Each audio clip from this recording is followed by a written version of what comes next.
What's up, Dodgers fans? Sunday night wasn't exactly a dream ending for Los Angeles. If you were hoping for a strong statement against the New York Yankees, well, this one stung a little. On a national stage, under the bright lights of Sunday night baseball, the Dodgers couldn't close the series the way they'd like, falling flat in a game where Yoshinobu Yamamoto just didn't look like himself. For a guy who's been so composed, so methodical, and so dominant since arriving from Japan, this outing felt like watching a completely different pitcher. He lasted only 3 2/3 innings, gave up 7 hits, allowed 4 runs, walked 3, and struck out just 2. It was, without a doubt, his toughest start in Major League Baseball so far. From the very first inning, something felt off. Yamamoto wasn't commanding the zone like he usually does. That precision we've come to expect. The fastball spotting corners, the splitter diving late, the curveball keeping hitters guessing. None of it was there. The Yankees were patient, and they took advantage. You could see it even in his body language. He was trying to find a rhythm, trying to make mid-game adjustments, but nothing seemed to click. After the game, Yamamoto admitted it himself. He just couldn't control his pitches. And it wasn't just one pitch failing him, it was across the board. His fastball wasn't locating, his curveball didn't have the bite, and the splitter, normally his bread and butter, just wasn't fooling anyone. What makes it even more frustrating is that physically, Yamamoto said he felt fine. There was no discomfort, no lingering issue from his previous start where he had some hip tightness after making a play at first base. He emphasized that the hip wasn't a factor at all in this game. That's both reassuring and puzzling. You'd expect a performance like this to be linked to some kind of physical limitation, but that wasn't the case. He felt good. He just didn't have it. Now, for any other pitcher, this might be brushed off as a normal bad day at the office. But with Yamamoto, expectations are sky high. This is a guy who came in with a massive reputation, a huge contract, and the kind of poise that made you believe every time he took the mound, something special was about to happen. That's why a start like this grabs headlines, because it's so unlike him. Up to this point, he's been every bit the ace the Dodgers hoped for, but baseball is a cruel game, and sometimes even the best get humbled. Manager Dave Roberts didn't sugarcoat it. He knew Yamamoto wasn't right from the start. According to Roberts, the pitcher was out of sync from his very first pitch. You could tell by the way the Yankees approached their at-bats. They weren't chasing, they weren't fooled, and they made him work for every out. Roberts pointed out that the first inning alone drove up Yamamoto's pitch count, and by the time he was nearing 90 pitches in the fourth, there just wasn't much sense in keeping him in there, especially when it was clear that it wasn't going to be his night. Sometimes you just have to pull the plug and look ahead to the next one. It's important to remember that Yamamoto is still adjusting to a new league, new hitters, a new ball, and a completely different schedule than what he was used to in Japan. And while he's shown flashes of brilliance, and more than just flashes really, there are going to be these bumps along the way. That's just part of the process. The key is how he bounces back. One bad start doesn't erase what he's already done for this team, but the Dodgers will certainly be hoping this is a one-off and not the beginning of a trend. Another factor in the loss was the lack of offensive firepower to back up their starter. Sure, Yamamoto gave up runs, but the Dodgers' bats didn't do much to answer back. They managed only 3 runs on the night and couldn't capitalize on key opportunities. Combine that with a Yankees team that seemed locked in from the get-go, and the outcome was almost inevitable. The bullpen tried to keep things from getting out of hand, but without the leverage arms and with the lineup going quiet, it was just one of those games where nothing seemed to work. And let's not ignore the fact that the Yankees came into this game with something to prove as well. They've been one of the hottest teams in baseball, and facing a pitcher with the hype and talent of Yamamoto was exactly the kind of matchup that brings out their best. They didn't try to do too much. They stayed patient, forced long at-bats, and pounced when Yamamoto made mistakes. It was a professional, disciplined, offensive approach, and it paid off. For the Dodgers, the message now is clear. Shake it off and move forward. Every pitcher, no matter how great, is going to have that one night where everything feels off. The test of a true ace is how he responds in the next outing. For Yamamoto, it's a chance to regroup, review the tape, find where things went wrong, and come out with that fire in his next start. The team still believes in him, the fans still believe in him, and most importantly, he believes in himself. His reaction after the game wasn't one of panic. It was honest, calm, and focused. He knew he didn't pitch well, but he also knew that it wasn't about injury or fatigue. It was just one of those nights where the rhythm never came. And let's be real, if this is the worst start of his season, that says a lot about how consistent and talented he's been. Because even on a bad day, he's not getting blown out. He's battling, trying to find solutions in real time, and showing the kind of maturity that veteran pitchers take years to develop.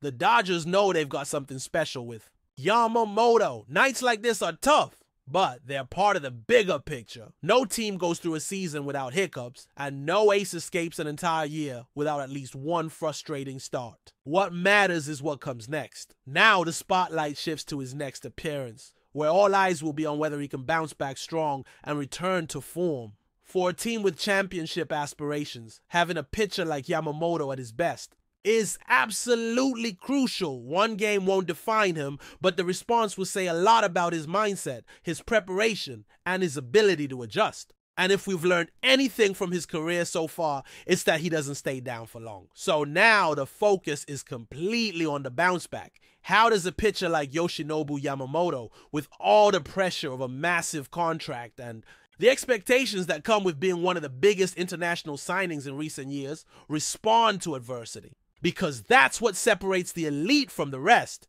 Anyone can dominate when everything is going right.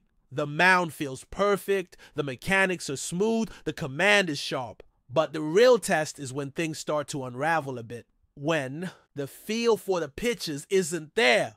When the opposing lineup is locked in. When your team is expecting you to be the stopper and you don't have your best stuff.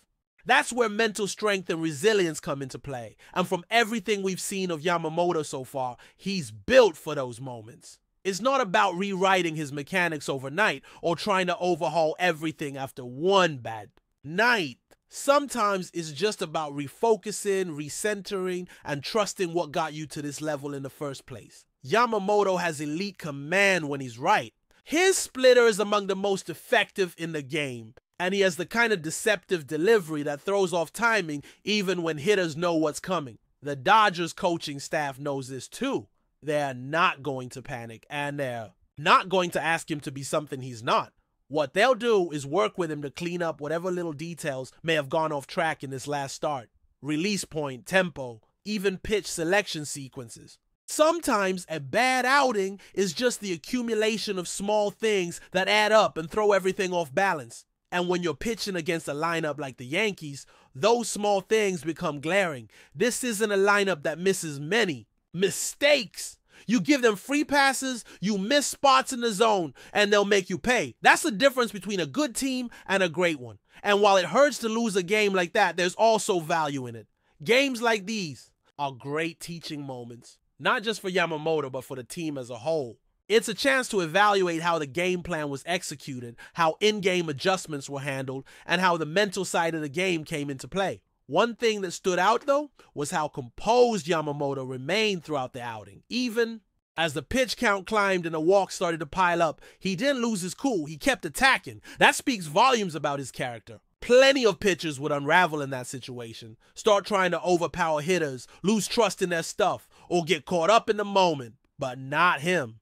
That type of poise is what makes coaches and teammates believe in a guy. It's not just about talent, it's about trust. And despite the final numbers, it's clear the Dodgers still trust Yamamoto to be a critical piece of their rotation. Meanwhile, on the offensive side, it's clear that the Dodgers are going to need to bring more consistency to the plate when games like this happen. You can't rely on your ace to be perfect every night. Sometimes the bats have to carry the weight, and against a team like the Yankees, there's no room for passive approaches or missed opportunities. It's the kind of matchup where every at-bat matters, where grinding out walks and turning singles into rallies can flip the entire tone of the game. And when that doesn't happen, losses like this feel heavier.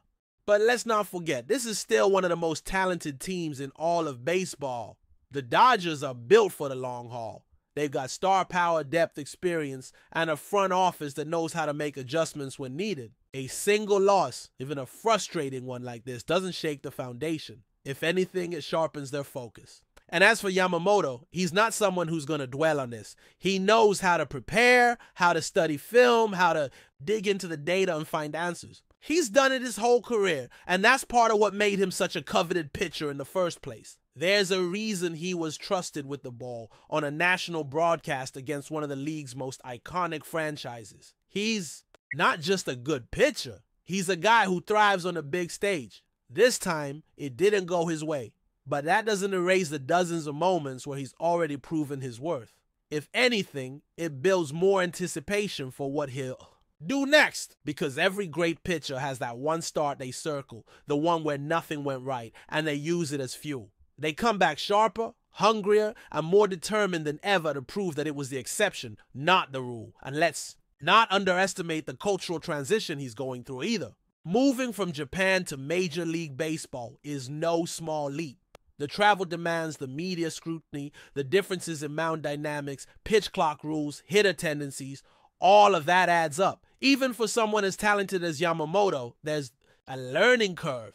And the fact that he's been able to perform at such a high level for most of the season, despite that transition, says a lot about how prepared he came into this challenge. He didn't arrive in the US to test the waters. He came to dominate. And one rough night isn't going to change that mindset. Now, it'll be interesting to see how his teammates respond around him too. The best rotations in baseball are built not just on individual brilliance, but on the ability of each pitcher to feed off one another. One guy struggles, the next one picks him up. That rhythm, that synergy, is what makes a championship caliber staff. And Yamamoto has already done his share of lifting others. Now it's time for the rest of the rotation to step in, give him the space to recalibrate, and then let him come back with that ace mentality that made him a star back in Japan. In the end, it's just one game. A bad outing against a great opponent. It's not a sign of decline or anything close to a crisis. It's part of a long season filled with highs and lows where even the best pitchers get knocked around once in a while. But the ones who truly belong among the elite are the ones who take that punch, steady themselves, and come back even stronger. And if Yamamoto's track record means anything, the next time he takes the mound, he'll be out to remind everyone exactly who he is and why he was worth every penny the Dodgers paid to bring him over. So as this series wraps up and the schedule moves on, all eyes will be on his next start. Will he come out firing on all cylinders? Will the command return? Will he reassert his dominance and quiet any doubts that may have crept in? That's the kind of storyline that makes baseball so captivating. And if you're a Dodgers fan, you got every reason to stay locked in, because when Yamamoto finds that rhythm again, it's going to be must-watch baseball. But before we move forward, don't forget to join our channel and give this video a like. Your support helps us keep delivering the latest news about the Los Angeles Dodgers. We'd love to hear your thoughts on the news, so drop a comment below. In a shocking development that has sent waves through the MLB community, rumors are swirling that the Los Angeles Dodgers are on the verge of completing a blockbuster trade for Jose Altuve from the Houston Astros. Although nothing has been officially announced yet, sources close to the teams hint that the deal is practically sealed, and fans could soon witness one of the biggest moves of the season. Jose Altuve, the veteran second baseman known for his incredible hitting prowess and leadership, has been a cornerstone of the Astros for years. His ability to consistently deliver at the plate and his sharp defensive skills have earned him multiple All-Star selections and even an MVP award. For the Dodgers, acquiring a player of Altuve's caliber would represent a major push toward strengthening their infield and bolstering their lineup with a proven superstar. The timing of this potential trade raises many questions. The Dodgers, who have been actively seeking to reinforce their roster, may see Altuve as the missing piece in their quest for another World Series title. Meanwhile, the Astros, in what appears to be a rebuilding phase, might be looking to acquire younger talent or prospects in exchange for their season star. While the specifics of the trade package remain under wraps, insiders suggest it could involve a mix of promising young players and draft picks. This possible transaction has already ignited a firestorm of speculation among fans and analysts alike. Some see Altuve as the perfect fit for the Dodgers' aggressive playing style and deep playoff ambitions, while others wonder how the Astros will fill the void left by such a key figure. Given Altuve's experience and clutch performance in postseason scenarios, his presence in Los Angeles could shift the balance of power in the National League. The Dodgers front office has been tight-lipped, fueling even more buzz around the scene move. Social media platforms are abuzz with reactions, ranging from excitement over the Dodgers' bold strategy to skepticism about the cost of acquiring such a high-profile player. Sports commentators are already debating how Altuve's addition might influence the team's chemistry and lineup dynamics, especially with younger stars who have been emerging in recent years. Houston fans are also grappling with the possibility of losing a player who has been central to some of their greatest moments. Altuve's tenure with the Astros has been marked by memorable highlights and leadership during both triumphs and challenges. If the trade goes through, it could signal a new chapter for both organizations, as the Astros focus on developing new talent and the Dodgers aim for immediate championship glory. While the final details and official confirmation are still awaited, the buzz around Jose Altuve's potential move to the Dodgers continues to grow. This possible blockbuster trade, if completed, could reshape the landscape of Major League Baseball this season and beyond. For now, fans and insiders alike watch closely, wondering if this rumor will soon become a historic reality. That's all for this update. If you enjoyed the video and want to stay up to date with exclusive news about the Los Angeles Dodgers, be sure to subscribe to our channel and hit that like button. We always appreciate your comments and feedback. See you in the next video.